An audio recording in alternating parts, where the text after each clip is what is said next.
Escape mechanical gimbal versus the Neewer Steadicam.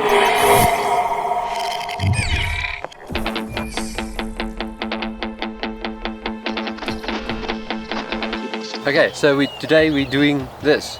Yeah, as promised before. A gimbal comparison. It's going to be quite difficult.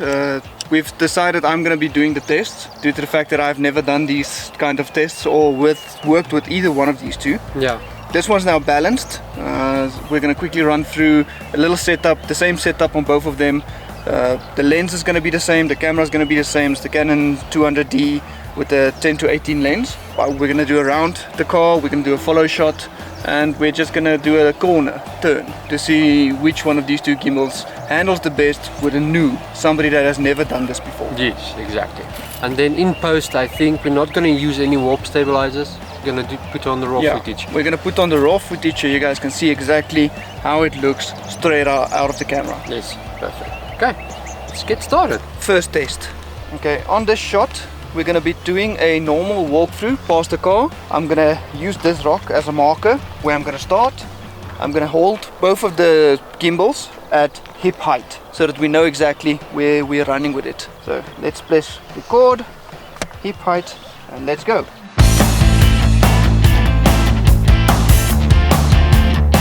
So what we figured out is the first couple of shots I did with the handle straight down, which actually seems normal. It seems like you're supposed to be doing it like this, but I think actually this could work for the retraction shots or straightforward shots, but for what we were trying to attempt, it didn't work. So what we figured out is if we turn the handle a little bit, you actually get a more stabilized shot while walking.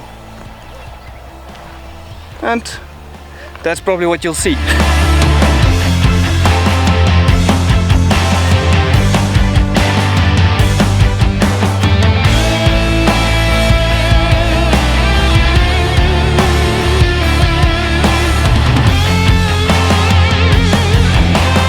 Escape, test number 2, the turn. What we're going to do is walk from here to there around the car with a turn, and we're going to see how this thing handles a turn.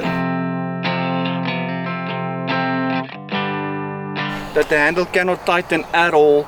I bumped it and it's off balance again. So what I've realized, a little issue with this gimbal or stabilizer, is during the turn, when I turned, and you have to turn your entire body, this little piece swings around and bumps your arm like that, and that immediately throws it off. So I think I'll need to actually redo this one and just try and take a wider angle to see if I cannot make it more smooth, the turn, instead of doing a quick turn. But that is going to be an issue in the future if we have to do a sharp turn in a short or something we need to do.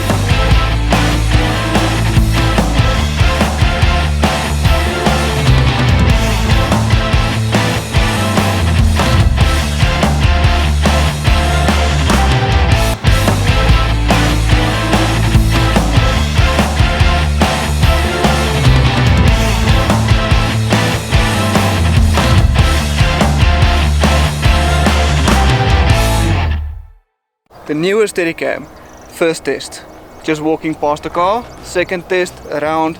Third test, follow.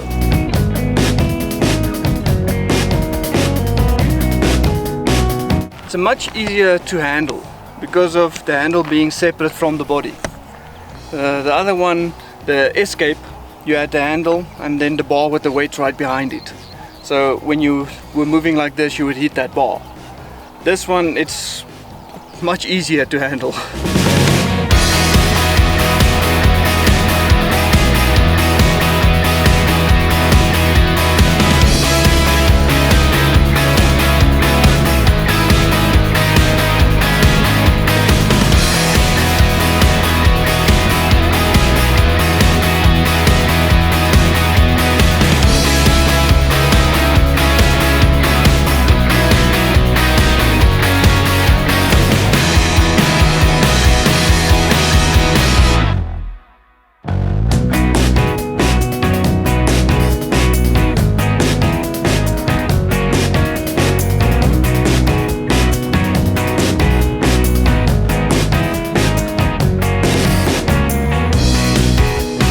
Just gonna do a final thoughts on these two gimbals. So Stefan used both of them, first time using gimbals, so or stabilizers, let's not call it gimbals. Yeah, stable. What was your initial impressions?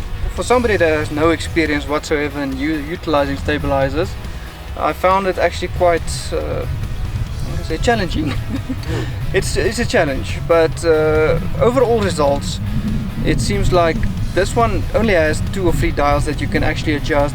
You can change the weights, you can move the weights up and down to give more stabilization, and you can actually move the camera forward to the side, but that's all you can do on it.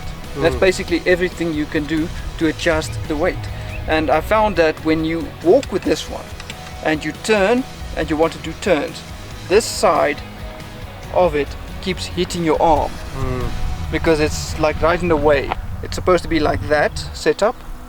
I'm not sure if you can see that. But it's supposed to be that setup where you hold it like this. So this thing is going to bump your arm the whole time. And when you change it around, the weight is too much to the front and it keeps falling forward. So yeah, that's basically what's happening here. So I think with more practice, this could actually not be too bad. I found a couple of ways which I'm not even sure was the correct ways, but ways that we can balance this better.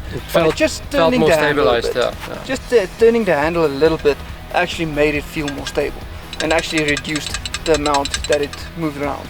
So maybe this has a trick to it that I still need to figure out, but first impressions is it's not doing too well. Over to the Neewer. This one actually felt more stable from start to finish. It's a bit more difficult to balance. It's a lot of different dials you have. You can actually move your plate forwards, backwards. You can move your camera forwards, backwards. You can move it to the side with this. You can actually adjust the length of the entire gimbal stabilizer by actually just turning like that blue knob over there and dropping it down, or whatever you want to do with it. But even the weights as well can go and backwards. The weights can actually move both ways. If you loosen it a little bit, it will go forwards and backwards. So there you go. So it has a lot more functions and a lot more ways you can set it up and actually get it to a perfectly level position. And what I've also seen is when walking with this one, it actually feels like it's more stable. When you walk with it, you can actually feel it stay straight, where with that one it feels like it wants to tip, it wants to go. Like I said, I think there's a trick to that one that I still need to figure out, but first impressions, that one, it's a third of the price of this one, but I think your footage is just going to look much better with the Neewer. So will you say fork out the extra cash and get something like this? Definitely. Yeah, the Neewer is definitely better than the Escape at this stage. I can't really say who this is for, so let's keep that question. Yeah, let's keep that question. I think in the future we might be able to answer it, because this does provide a bit of additional stabilization where you don't have just handheld. With a handheld one, you can always feel the movement of your arms, the movement of everything. This one is a bit smoother, but I'm not gonna say it's extremely smooth. Where this one, you can actually see the difference immediately. But this one has a huge learning curve, of course. Yeah, that's a big problem. As we did the turn, he showed me that you actually use 2 fingers and you turn it just slightly to actually turn around cars and stuff like that. So interesting, but yeah, it's going to be a huge learning curve. A fair comparison would be this versus the Glide Cam one, the more expensive one. So maybe it's not a fair comparison, but it's what we have. What I do like about this one is that it's very compact. So you can slide this in, fold it up, and you actually remove the handle, you turn it off, and you have like 2 separate parts here. You see? That's quite small. That is the entire size of this. Well, that one is basically smaller stuff. Yeah. That's how small it goes. Yeah, that's basically what I like about this one. And what I do like about that one is just that it's better in every other aspect. There's a lot of things. I think this thing will also have a learning curve. I think actually I have to go sit and play with this thing for a couple of months before I can actually say, oh, this is how it works. Yeah. So to be fair, let's give it a bit more time. Yeah. Let's do another follow-up one and we'll see how it goes then. Yeah. Cool. Hope you enjoyed this. Give it a like if you found any valuable info. And subscribe if you haven't already, and we'll see you next time. Thanks, guys. Cheers.